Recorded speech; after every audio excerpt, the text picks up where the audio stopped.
Hi, my name is Magdalena Cielecka and I'm a producer of Gamedec. Today, I will guide you through some of our systems and gameplay elements. Gamedec is a cyberpunk isometric RPG where you take up a role of a detective solving crimes in virtual worlds. Their gender, background and character are of your choosing. We're showing in-development pre-alpha build, so please keep in mind that some elements are bound to change. This video will show one of the paths you can follow in your investigation, so it might be spoiler sensitive. But most of the branching paths won't be featured. What you need to know right now is that we were hired by Mr. Haggis, extremely powerful executive whose son is in danger. In Gamedec universe, people are spending most of their time in various virtual worlds that they access through specific suits and helmets. Haggis' son somehow got stuck in one of those worlds. Something is happening to him inside the game. Since we cannot lock him out without risking his life, we need to find another way to save him. The obvious choice seems to be interrogating his friend Timmy, the only possible witness. Interrogation is an in-game mechanic that allows us to monitor other people's attitude towards us, and, by balancing that, get them to reveal everything they might know. We know that Timmy doesn't like to be pressured with questions, and he hates when someone ignores what he has to say. So let's give Timmy some breathing room and focus more on his friend Fredo Haggis. Hopefully this will make him trust us more.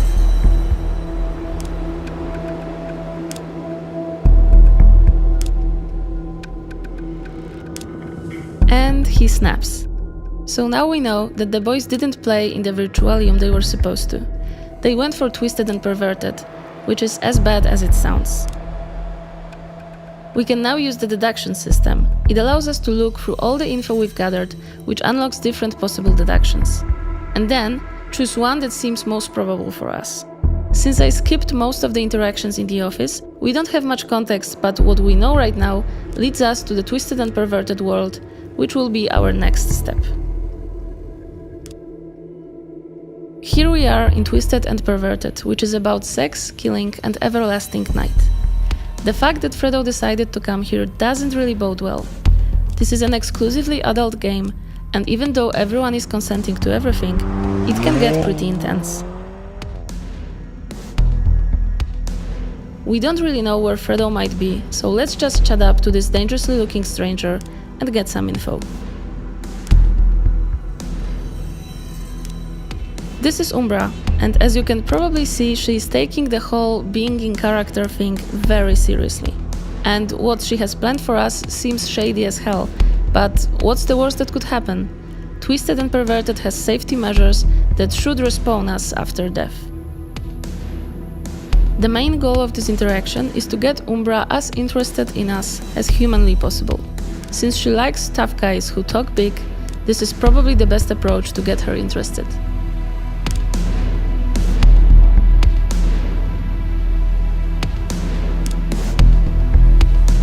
What you're seeing right now is gaining an aspect through dialogue choice. Aspects are character-defining traits that you gain by making unusual decisions or choosing dialogue options that describe your character further. They can be used for unlocking professions, which I'll be explaining a bit later. Professions open up additional dialogue lines that can be very helpful in our interrogation, just like the one here that allows us to impress Umbra.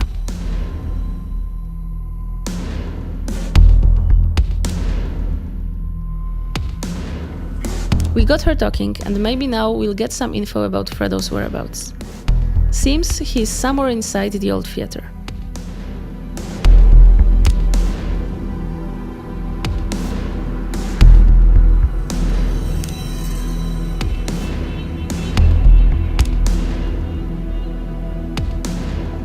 Umbra got a little too excited, and now she's going in for the kill, because this is what Twisted and Perverted is all about.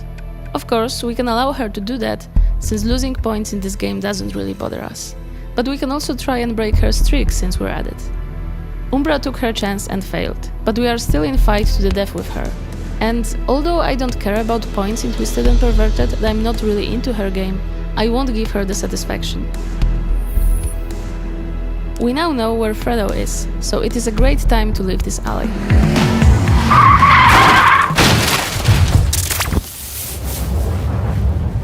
Or not. I really hope someone at least got some bonus points for that kill. There are a few ways to get out of here, from killing our character and getting respawned elsewhere, to more subtle ways. We'll go with the latter. There should be an administrative panel here somewhere. Here it is, behind the graffiti. It's not easy to hack an administrative panel, but if we unlock a right profession with aspects we've gathered, it should do. As you can see, there is a coder option that is grayed out. If you click on it, we'll get to the profession screen, and there you can buy one that is needed. Professions are a way to define your character further. We can choose from several groups, and each one will unlock different dialogue choices and options.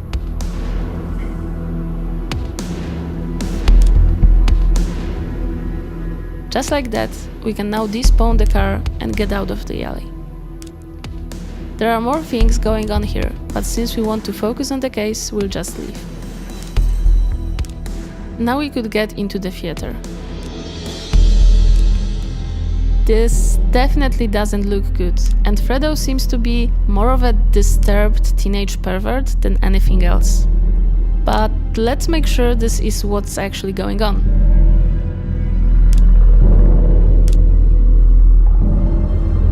It seems that the perpetrator is the guy here, Jester, who has some kind of problem with Haggis and what he's been up to. He decided to take revenge on Haggis' son, who we can see in the top right corner in some kind of a vicious loop.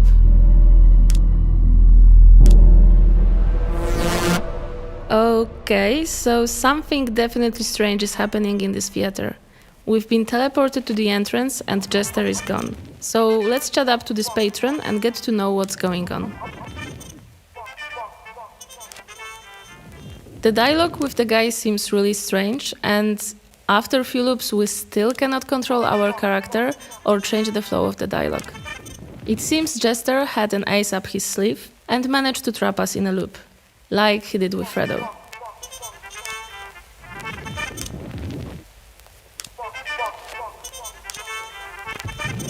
By carefully observing our surroundings, we noticed that we might be able to use our eyeball movement to get to the specific Gamedec tool called Guardian Angel.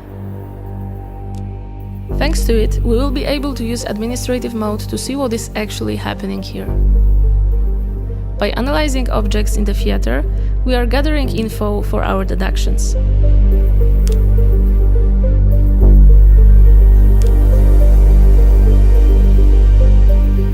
We have an incoming call from Kenzu, our sidekick with a bit too much enthusiasm and a bit too little experience. Ken will try to find a way to get us out, but we won't be standing here and waiting for a savior. Let's look for some solutions by ourselves. After analyzing the area, we've managed to get some info about what is going on with the loop. As for the final deduction, we will need to make a choice.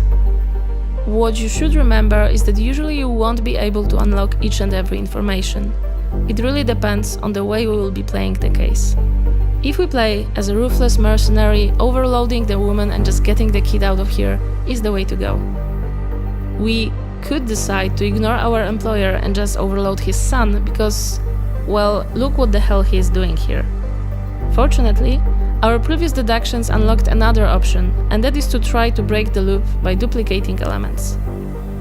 And since the woman is just a bystander and we don't really know if Fredo is guilty here, we will go with that option.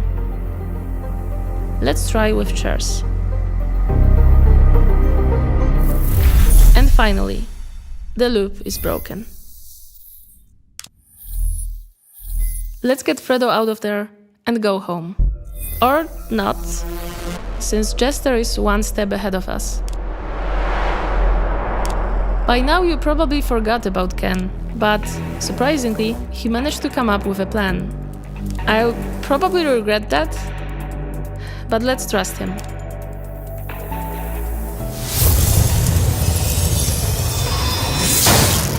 That isn't what I hoped for, but beggars can't be choosers. Now, let's wrap it up, get back to Mr. Haggis and report on what's happened. This report, of course, doesn't have to be entirely true. And, well, this is only one of many of the endings for this case. You'll have the options to make different decisions and see different outcomes. Whatever type of a detective you want to be, it is entirely up to you. Thanks for watching, and remember, this is still a work in progress, so stay tuned for future updates. Take care!